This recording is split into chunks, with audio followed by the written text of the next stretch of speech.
Canada perpetuates this mythology about itself being a welcoming, tolerant, multicultural land of opportunity, when in reality, Canada as a nation-state at its foundations has been based on the displacement and genocide of Indigenous peoples and the destruction of their lands. Migration is very much a part of this nation-building project and has always been regulated based upon Canada's economic and state interests.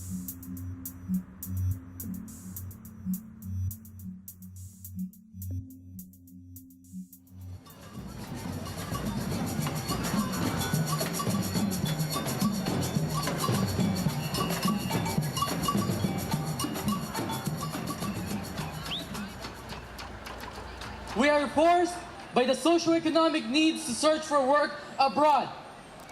Even if we work demoralizing, dehumanizing, and destructive to our personal happiness.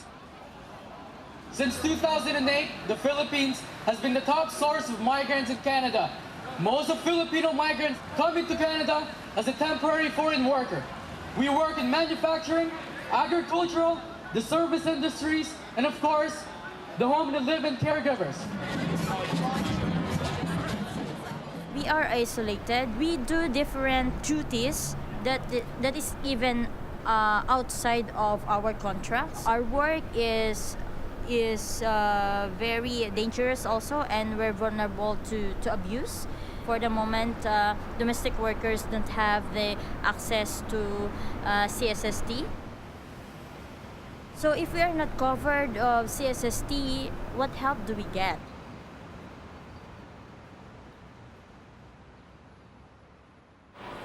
Currently, Canadian immigration policies very much favor temporary foreign workers over other forms of immigration. This despite the fact that the government actually very actively and deliberately fuels popular discourse around migrants as stealing Canadians' jobs, as people who unfairly benefit from the Canadian economy or public services.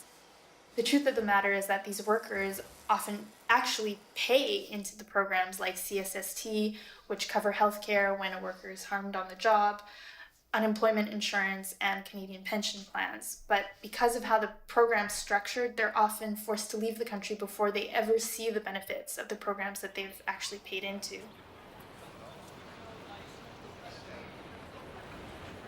An increasing number of migrants are undocumented or temporary, or basically living with precarious forms of status, which means that they're living as an underclass, providing an incredible amount of labor to sustain the Canadian economy, growing our food, packing our food, providing domestic labor in the case of living caregiver workers, increasingly working in retail, service industry, basically all of the low-income work.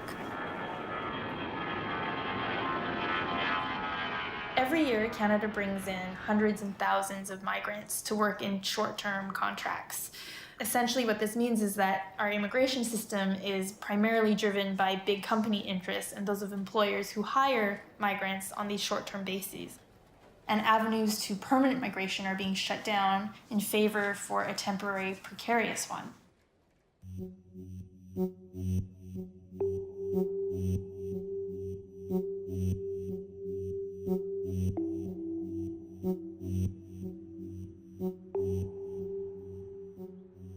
Yo vine a Canadá en el programa de trabajadores temporales agrícolas, específicamente a la provincia de Quebec en el 2008, en la que antes de salir la OIM, la Organización Internacional de la Migración, nos hizo una charla informativa diciéndonos cuáles eran nuestros derechos y obligaciones, y entre estos era que nosotros no podíamos sindicalizarnos, que no podíamos ir a la iglesia y tener amigos quebequenses. Y lo que ahora yo sé que en ese programa es restrictivo, que uno no puede cambiar de empleador. The central problems with this program is that people's ability to reside in Canada are strictly regulated by the Canadian government and are very much tied to a single employer. What this means is that workers are forced to endure harassment, intimidation, exploitation, abuse, unfair working conditions, and rather than being able to assert certain rights, they will favor or they will choose to maintain good working relationships with their employer, who have the power to terminate their work contracts suddenly, have them deported, and even eventually blacklisted so that they can never return to Canada again.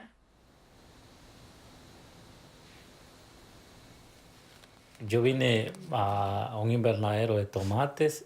En este invernadero había mucho trabajo. A causa de esto, un compañero se enfermó. Todos los compañeros hicimos una mini huelga porque no lo llevaban al hospital. Entonces hicimos un paro y yo fui la persona que me acerqué a hablar con la supervisora y decir qué era lo que queríamos. Entonces, esta tarde llevaron a la persona al hospital, pero esta misma noche había pasado que nos habíamos quedado sin luz. Entonces yo grité que necesitábamos luz en la sala y entonces ellos pensaron que yo era un agitador. Entonces lo que hicieron fue que el consulado me llamó para decirme que tenía que preparar mis maletas e irme para Guatemala.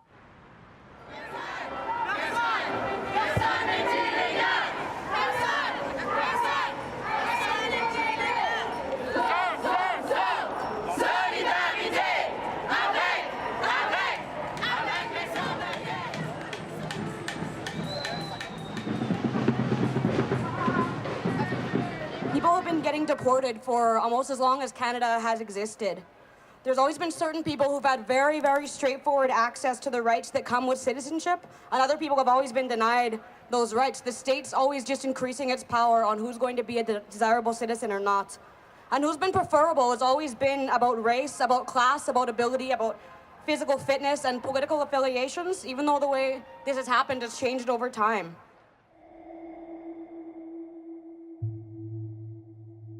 Throughout history, Canada has brought in migrant laborers to develop the Canadian economy and settle Indigenous lands.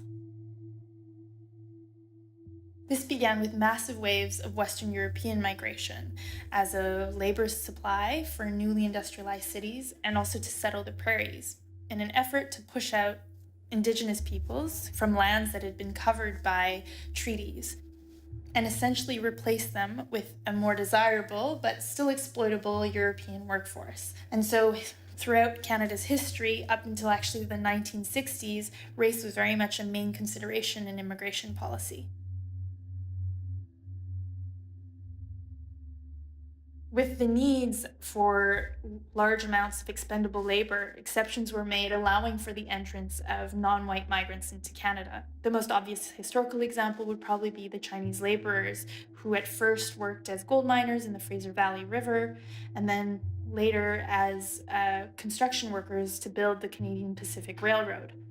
Following that, the structuralization of racist immigration policies after the railway's completion, that started with the Chinese head tax, which was used to reduce the stream of Chinese immigration, and then later on followed by the Chinese Exclusion Act, which full-on barred Chinese nationals from even entering into the country.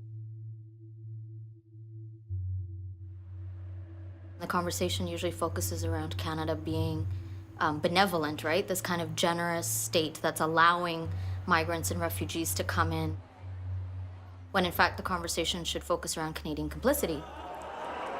Canada is deeply complicit in manufacturing these cycles of displacement and dispossession in the first place.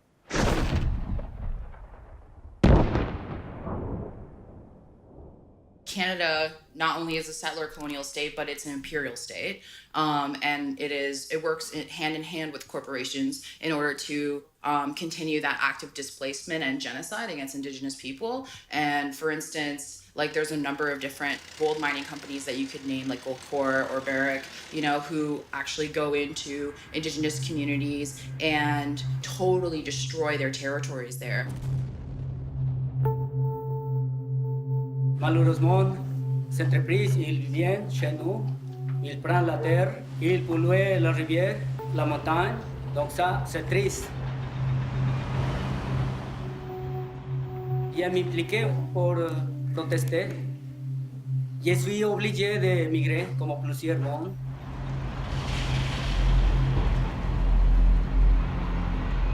75% of all mining and exploration companies in the world are Canadian operated. And this is locally as well as globally, particularly in Latin America, Africa, Asia, within Canada with, for example, the tar sands. And as a result, people are being displaced. El vínculo entre la lucha del desplazamiento indígena y del migrante en general está directamente relacionado. La gran población indígena y campesinos se vayan a las ciudades por buscar una nueva forma de vida y como no encuentran, se vienen pues al extranjero, se vienen a Canadá o se van a Estados Unidos. So we see Canada being complicit in, first of all, manufacturing displacement, and then secondly, kind of managing these displacements by repressing migrants. Para que la población nos vea como malos, no aceptarnos, justifica la criminalización del migrante, llámese indígena, llámese mestizo, llámese de cualquier raza. Después nos deporta y si es posible nos encarcela. Y la justificación de que estamos cometiendo un delito porque cruzamos esa frontera.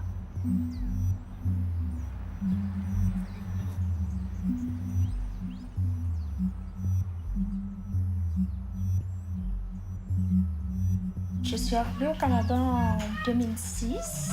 Je suis arrivée avec mon statut de résident permanent, mais du fait que je n'étais pas accompagnée de mon conjoint, j'ai dû perdre mon statut. Tous les différents recours pendant cette période ont été refusés. L'humanitaire, l'IRA, tous les différents recours qui existent ont été refusés. Et j'ai reçu donc une lettre de sortie qui me disait que je n'avais plus le droit de rester au Canada. Et donc, j'ai donc décidé de ne pas quitter le Canada et de rester. Alors, je me suis retrouvée sur un autre statut qui est le statut des personnes sans papier. Et pendant tout ce temps, l'immigration était à ma conquête. Donc, ils me cherchaient et 6 mois après, ils m'ont retrouvée. Ils sont venus me chercher ici, puis ils ont cassé la porte pour pouvoir me retrouver. Ils m'ont dit que je pouvais prendre comme quelques vêtements parce que je n'allais plus retourner à la maison. Et ils m'ont amenée au centre de détention à Laval. Ça a été vraiment trop difficile à Laval parce que chaque minute, ils te surveillent. Puis même pendant que tu dors, ils ont décidé aussi de me détenir avec mon enfant.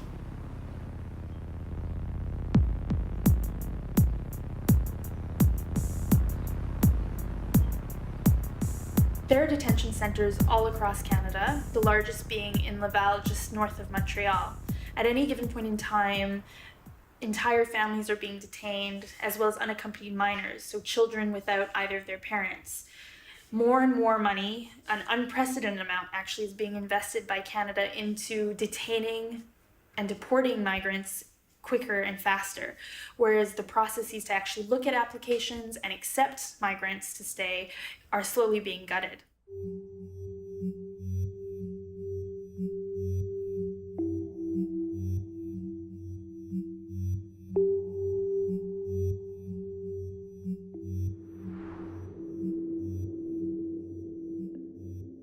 Canada is one of the few countries in the world where there are no limits on how long someone can be detained.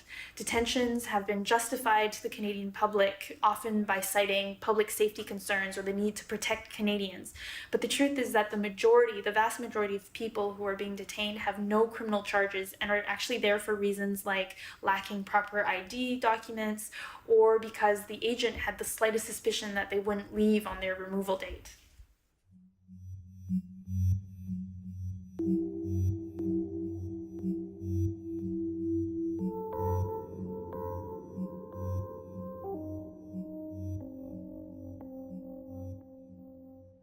Security certificates are an extreme example of the use of immigration policy in order to punish people even more severely than would be possible under the current penal code.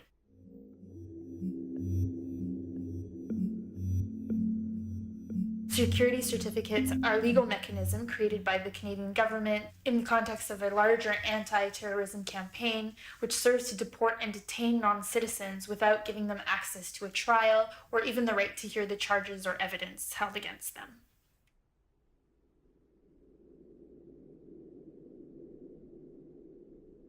There is double kind of law.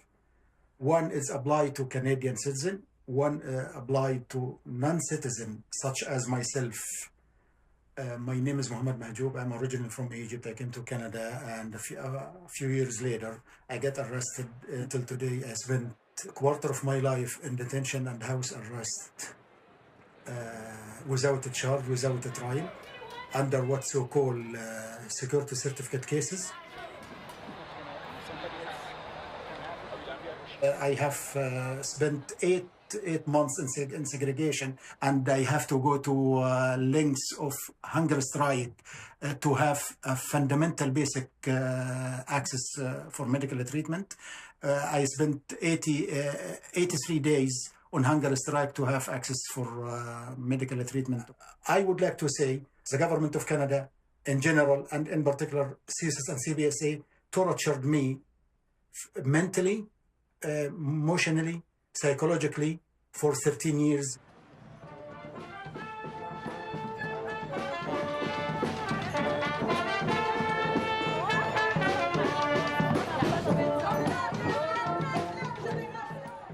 Border controls have never actually been about keeping people out. That's always been something impossible as the war on drugs. People have always been and will always continue to migrate. So when you make a certain class of person illegal, it's much less about keeping them out, but it's more about keeping people vulnerable and disenfranchised with no social and political rights. There are many different reasons why people choose to come to Canada, and many different processes through which people end up losing their status and becoming undocumented migrants.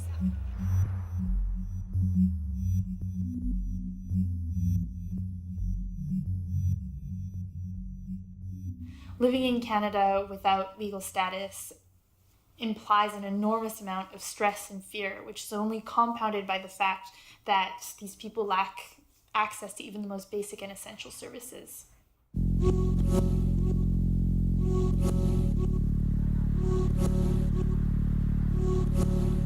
En 1996, j'ai eu la demande de se présenter au 10 Saint-Antoine pour préparer ma déportation. Alors, en 1996, c'est là que j'ai décidé de vivre illégalement au Canada, de rester ici, de survivre. Après, j'ai resté ici. J'étais à la mission, Hors Brewery Mission. J'ai cherché à laver la vaisselle. J'ai trouvé du travail sur la rue Masson, illégalement, au-dessus de la table. Quand j'ai commencé à travailler, pour rentrer à la mission, il faut rentrer après vers 9h. Ils m'ont donné la permission de rentrer après. Mais une fin de semaine, non, ça n'a pas marché. Il m'a dit non, il faut ramener les papiers ou bien tu ne dors pas ici. Du moment où je n'avais pas les papiers, j'ai commencé à fréquenter la rue. Quand j'ai l'argent, je rentrais au sauna. Quand je n'ai pas d'argent, je dormais dans la rue. J'ai acheté 2 sleeping, je l'ai caché au parc La Goustière. Il faut pousser peut-être l'émission à ne pas demander les pièces d'identité. Au moins une. La période où je n'ai pas loué, j'ai survécu avec ça. Après, quand j'ai eu la paix, je suis arrivé dans une chambre à View. Je suis arrivé à la femme, je lui ai dit, madame, je travaille à cette adresse. J'ai ramené la carte de restaurant, j'ai laissé $400. La chambre, ça a coûté 219. Je l'ai frappé avec l'argent sur la table, avec la carte d'affaires du travail, et je suis parti. Sinon, je ne pouvais pas louer, parce que c'était difficile de demander la carte d'assurance sociale, la carte maladie du Québec.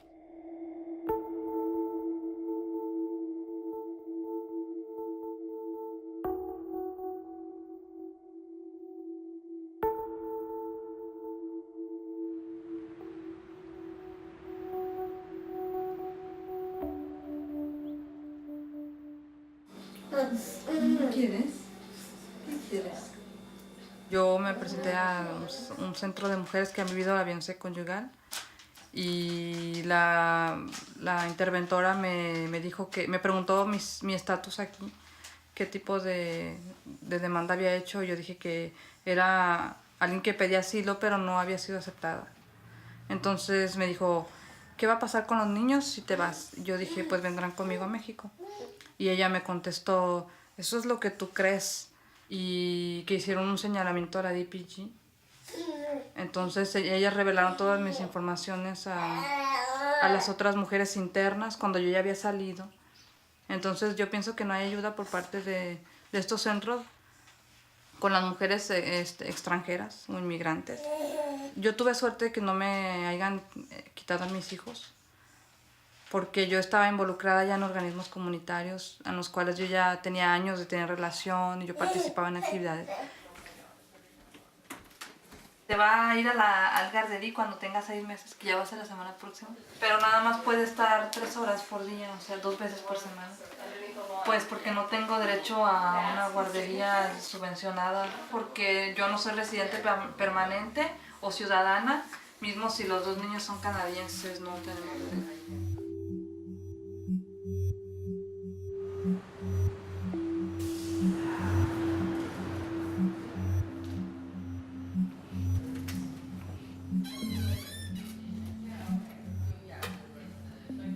Yo me enfermé, fui una vez al doctor y me sentí a tener un dolor aquí muy fuerte. Me dijeron que no tenía nada. Yo me sentí, le dije, yo no me quiero ir, me siento mal. No, te tienes que ir porque no tienes nada. Después de 4 meses volví otra vez con este dolor, no lo soportaba. Y me dijeron que empezaron a hacer estudios y luego me dijeron que tenía cáncer. Me dijeron que me iban a hacer una biopsia, pero no me la querían hacer. Me hablaban y me decían que quién iba a pagar, que si yo sabía cuánto dinero se estaban gastando diario en mí. Le dije yo a la trabajadora social, ¿y qué podemos hacer? ¿Me podían sacar del hospital? Dijo, el hospital tiene derecho a sacarte. Si ellos quieren, te sacan del hospital y no te tratan. Después habló un doctor de migración con la doctora y de un día para otro, perdón, no quería llorar, la doctora se volteó contra mí, le intimidaron y ella ya no me quería, me dijo, fui a una cita con ella y ella fue la que me dijo que me tenía que ir el 10 de diciembre, que porque el doctor de migración le había dicho que me tenía que ir, pero no quería llorar.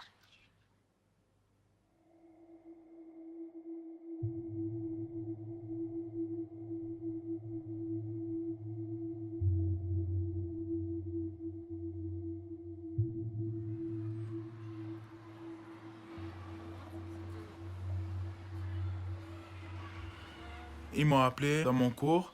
La sécurité est venue me chercher, puis ils m'ont ramené avec la directrice adjointe. Puis j'étais avec elle toute seule, puis elle me demandait les papiers de les rapporter le lendemain. Elle m'a juste dit que si on ne ramène pas le papier, on va être exclu de l'école, puis on va plus pouvoir revenir, puis on va être considéré comme des élèves et sans papier. Solidarité sans frontières a fait des appels, puis ils ont appelé la commission scolaire. Puis la commission scolaire a appelé les directeurs de l'école. Il nous a dit comme quoi on va plus être appelé pour notre papier. Fait que pour l'instant c'est juste pour calmer les choses, mais après ils vont continuer sûrement ou il va s'arriver quelque chose d'autre. C'est chaque année la même chose.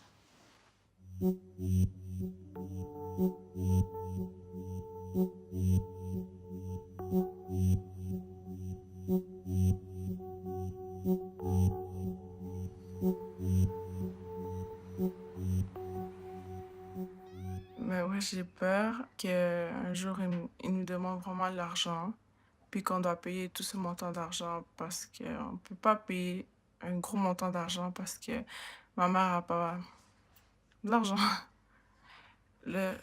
J'ai vraiment un sentiment triste parce que je sais qu'à un moment donné, je pourrais pas aller à l'école, puis moi, je veux vraiment une vie.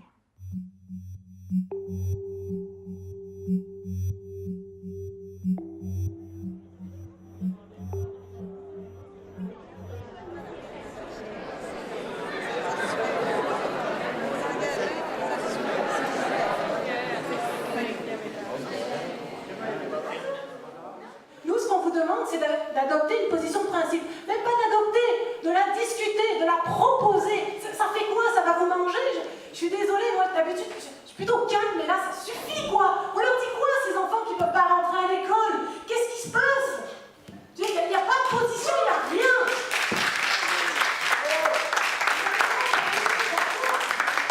On fait à la fois des démarches globales. La bienveillance est terminée, on va devoir s'arrêter là-dessus. Merci. Mais arrêtez de demander le papier, vous allez avoir une réponse précise. Vous allez savoir combien que vous sortez. Vous laissez combien dehors du système scolaire. C'est où le courage politique dans cette salle? C'est où le courage politique? Est-ce que vous observiez ces enfants qui ne sont pas le droit d'aller à l'école ou quoi? C'est notre enfant. C'est votre enfant. Qu'est-ce qui se passe? Dans un pays démocratique et enveloppé.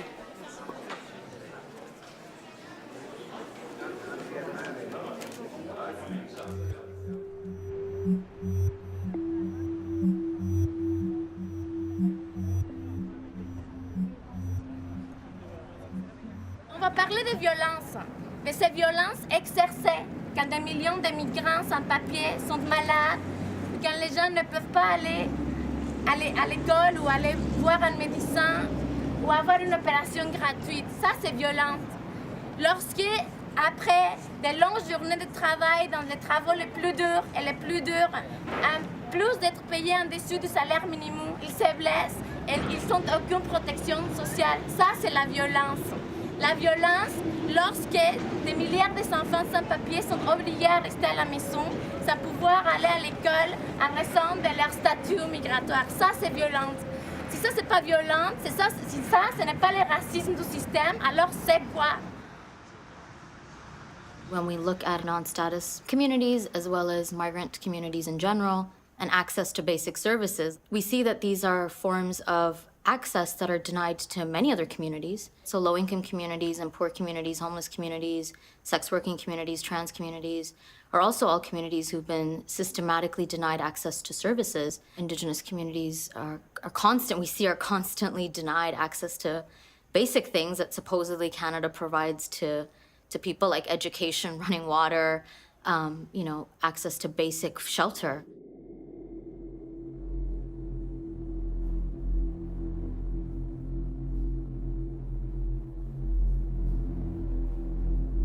As people involved in migrant justice struggles, we have a responsibility to make sure that we're not furthering the dispossession and displacement of Indigenous peoples across Turtle Island. We can reject this idea of Canada as this humanitarian country being overrun or taken advantage of by undeserving or job-stealing migrants, and instead begin to build around principles of Indigenous sovereignty, respect and responsibility towards one another and to the land. Indigeneity is related to understanding that people are part of an ecosystem within a particular place. And so when we go to other people's territories, we need to get consent, so it's not like there are no boundaries, like borders, like have been co-opted into like a vicious colonial weapon, but they weren't always like that. And it's not always like that. You would have a river that would be a designator, and you would never hunt in someone else's territory.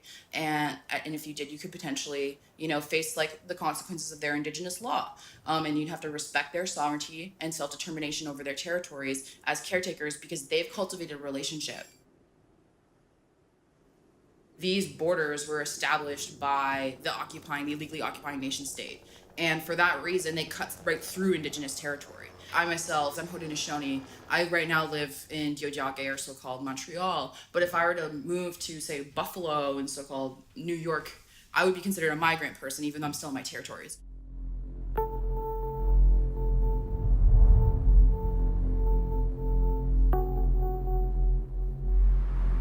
Currently, as free trade agreements are being struck in order to increase the free flow of goods and capital across borders, while simultaneously creating the conditions that force people to need to migrate across these borders, Canada has been passing increasingly rigid immigration policies, preventing people from being able to claim refugee status if they've passed through or come from any of these countries with whom Canada has signed these free trade agreements or with whom they have economic strategic alliances.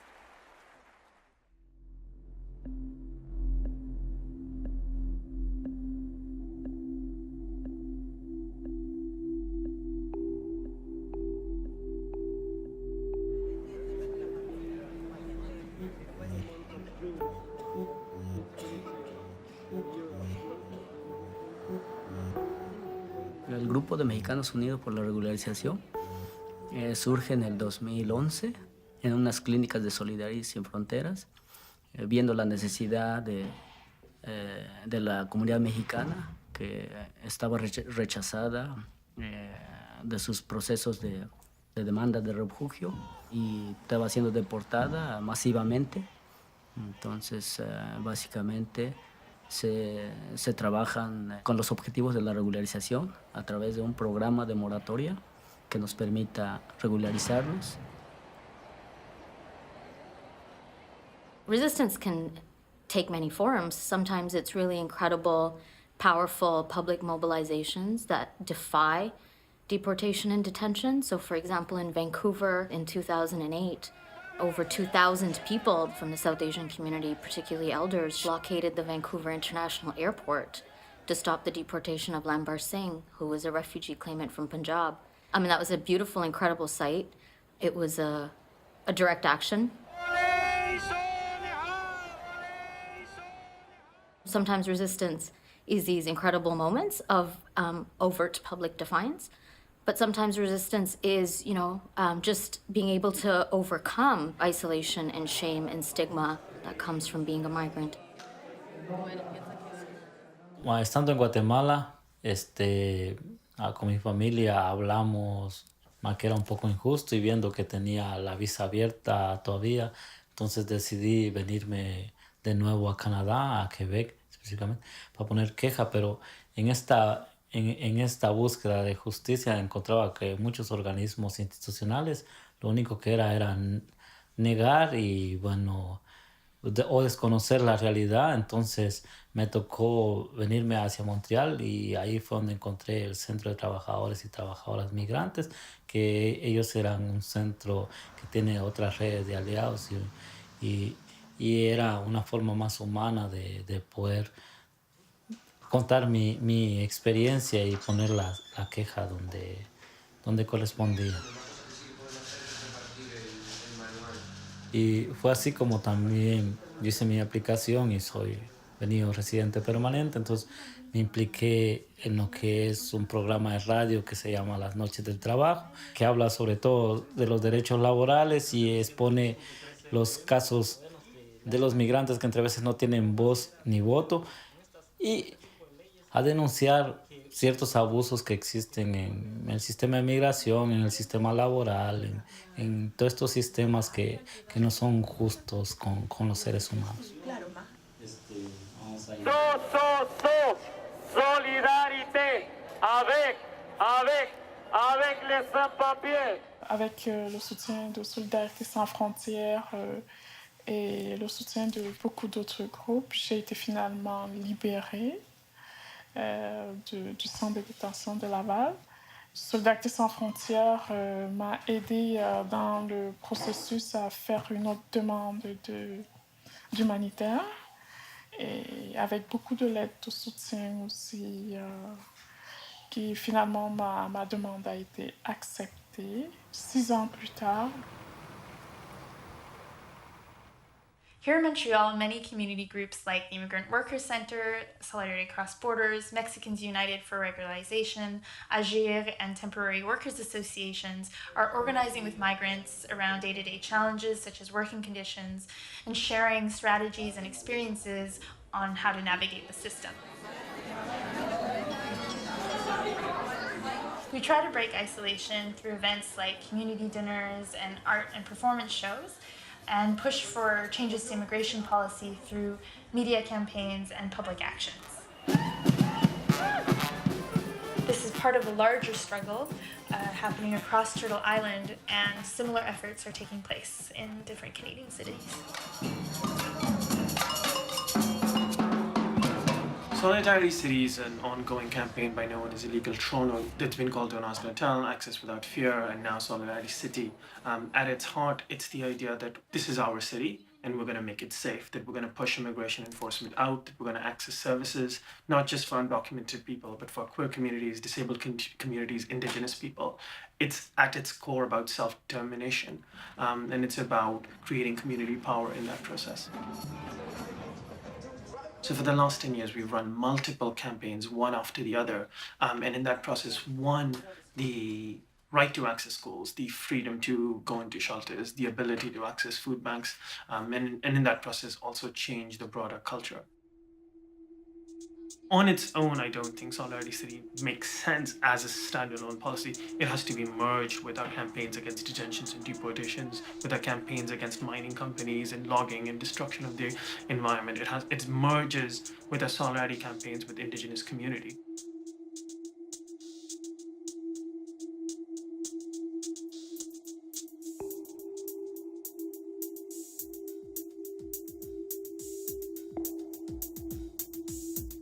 De las entrevistas y todo eso lo estoy haciendo no nada más por mí. Simplemente no quiero que nadie, ningún ser humano, pase lo que yo pasé. Esa humillación, ese trauma. Es horrible. Je vous demanderais de comprendre notre situation parce que c'est pas vraiment facile d'être dans notre peau. J'aimerais juste lancer le message pour tous ceux qui sont dans cette situation, de ne pas lâcher, puis de ne pas perdre courage, puis let's go, ça va aller, bats-toi le maximum que tu peux. Et que personne ne dise que nos rêves sont trop grands, puis on doit vraiment comme suivre nos rêves. Donc, j'ai combattu pour rester ici. Pas parce que je veux rester ici, je voulais vivre. Yo pienso que debemos ayudarnos más entre nosotros, más armoniosamente. Yo invito a todas las comunidades culturales que participemos y nos unamos verdaderamente en estas problemáticas que se viven hoy.